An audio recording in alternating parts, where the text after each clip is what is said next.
when a narcissist envies you, and why their obsession can destroy you.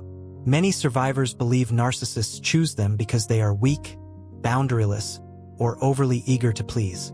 But psychologists familiar with narcissistic personality structures emphasize a far more unsettling truth. Narcissists are not drawn to fragility, they are drawn to strength. They pursue authenticity, emotional coherence, warmth, empathy, and social resonance precisely because these are traits they themselves lack. Their envy is not a side effect. It is the engine that drives their predatory attraction. To a narcissist, your grounded presence feels like a resource, a substance they can siphon.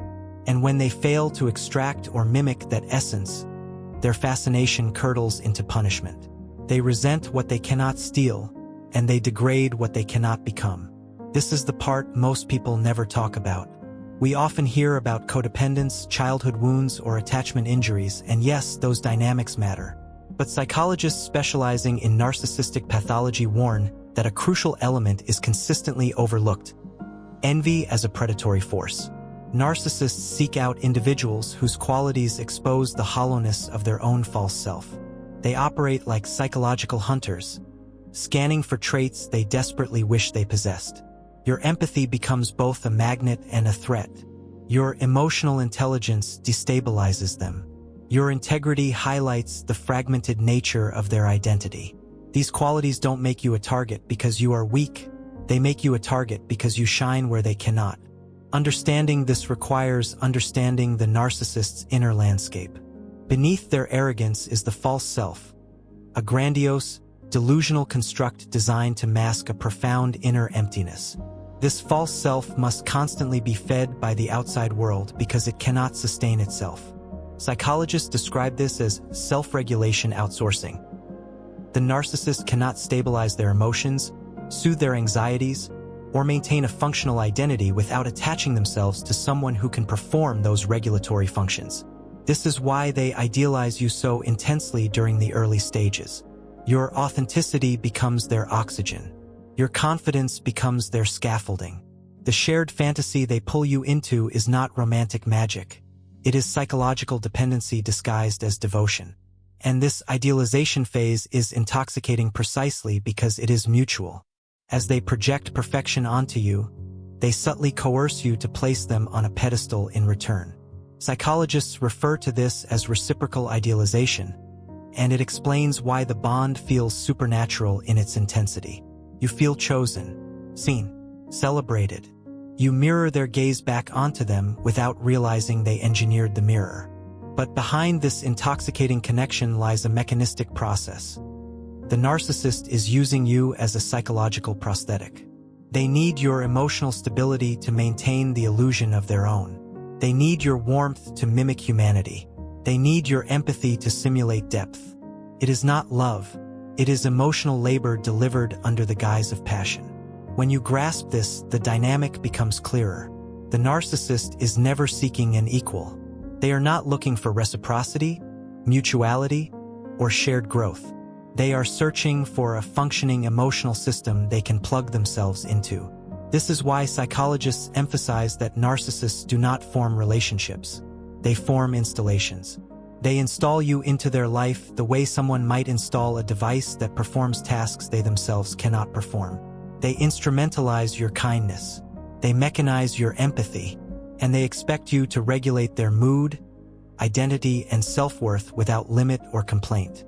The tragedy for the victim is that the relationship often lasts long enough to leave deep psychological wounds. The exhaustion, confusion, and self-doubt survivors experience are not signs of weakness.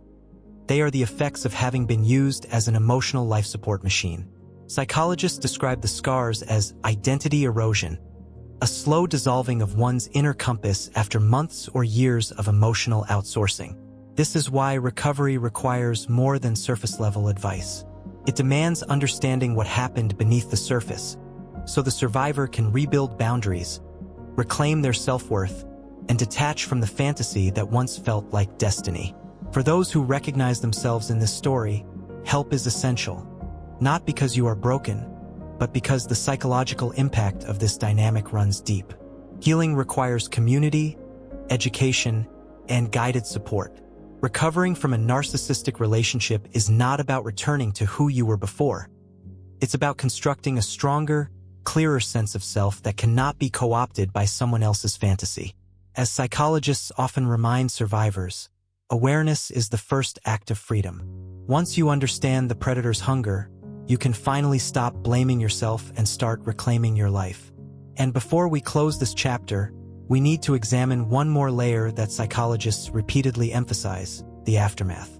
Because when the relationship ends, the narcissist's psychological footprint doesn't simply disappear from your psyche. Clinical psychologists often describe this as residual emotional possession, where remnants of their voice, their moral coercion, and their system of reward and punishment linger inside you long after they've gone. Victims frequently report feeling as if the narcissist has taken up residence in their thoughts, offering unsolicited commentary on their choices, their worthiness, and their right to move on. This isn't weakness, it's conditioning, the product of prolonged exposure to emotional manipulation within a distorted relational template. Psychologists refer to this effect as introjection. The narcissist's values, criticisms, and emotional rhythms get internalized and replayed by the victim's own nervous system. And this is precisely why recovery is such a psychologically disorienting process. You're not only leaving a person, you're dismantling an entire internalized authority figure. Many survivors say, "I felt like I was breaking up with myself," because the narcissist ensured that their identity was woven into your self-reference system. Understanding this mechanism is essential, because once you can name the introject, this internal echo, you can begin the painstaking work of separating your voice from their voice. This is where trauma-informed therapists emphasize grounding, cognitive reframing, and somatic reconnection to reclaim the self that was overshadowed by the narcissist's imposed narrative. And yet, the most heartbreaking part, one that psychologists highlight with increasing urgency, is how victims often blame themselves for not leaving sooner, for not recognizing the signs, for letting it happen. But clinical experts in PTSD emphasize that self-blame is the final trap of the narcissistic cycle. It is exactly what keeps the victim psychologically tethered long after physical separation. The narcissist may be gone, but the shame, guilt, and confusion they implanted continue functioning like psychological booby traps designed to prevent closure. Survivors often ask, "Why couldn't I walk away?" The truth is, you were never meant to. The entire structure of the relationship was engineered, consciously or unconsciously, to prevent escape. Psychologists call this trauma bonding, a neurochemical loop built on intermittent reinforcement, fear, and emotional starvation, which pulls victims back even when logic tells them to run. What's crucial to understand is that narcissists themselves are equally trapped, though trapped in a very different psychological prison. As many clinicians point out, the narcissist is locked inside a rigid false self that demands constant maintenance and cannot tolerate emotional autonomy in others. This is why they attack your independence, your boundaries, your inner strength. Your growth is a threat to the fantasy that holds their psyche together. When that fantasy destabilizes, even slightly, the narcissist is flooded with primitive shame and existential panic. Their rage, cruelty, and sadism are frequently just defense mechanisms against a terrifying internal collapse. This does not excuse their behavior, but it does explain its compulsive, almost mechanical nature. Understanding this helps the victim shift from self-blame to clarity. It was never about your inadequacy, only their internal void. Recovery, according to most psychotherapists who specialize in narcissistic abuse, hinges on rebuilding the parts of the self that the narcissist dismantled on purpose. They targeted your empathy? You learn how to direct empathy inward. They attacked your confidence? You begin to practice assertiveness in micro-moments. They distorted your perception of reality? You ground yourself in evidence, journaling, and anchoring techniques that restore cognitive stability. And above all, survivors must reclaim the internal hierarchy. In a narcissistic relationship, your needs fall to the bottom, your instincts get overridden, and your emotional safety becomes an afterthought. Recovery means reversing that hierarchy, slowly, often painfully, until your safety and dignity become the non-negotiable foundation of every future relationship. But here is the paradox you must prepare for, one that many therapists warn about. The moment you begin healing, the narcissist often senses it, almost like a radar for lost supply. This is why hoovering happens just as victims find their footing. The narcissist may reappear with apologies, longing, nostalgia, or promises of change.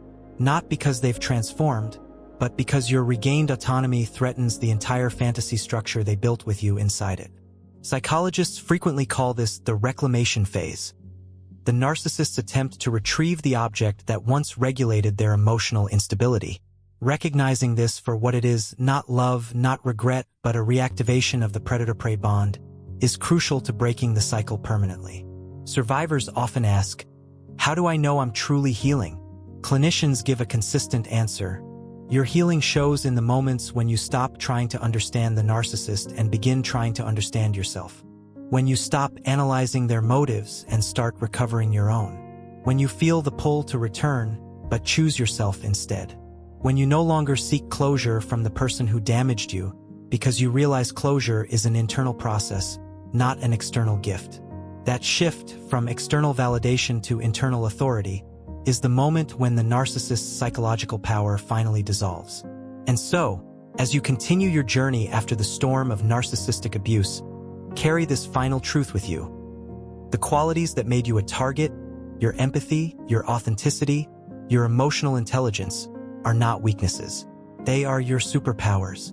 They are the very traits that prove you are capable of building healthy, intimate, psychologically sound relationships in the future. The narcissist did not destroy your strengths. They merely exploited them. And now, with awareness, with support, and with the guidance psychologists offer, you can reclaim those strengths as tools for protection, connection, and healing. Thank you, truly, for your time and for your willingness to explore the psychological underworld of these relationships. Healing is not linear and the path is rarely smooth, but it is absolutely possible. And I look forward to speaking with you again, stronger, wiser, and more grounded in who you were always meant to be.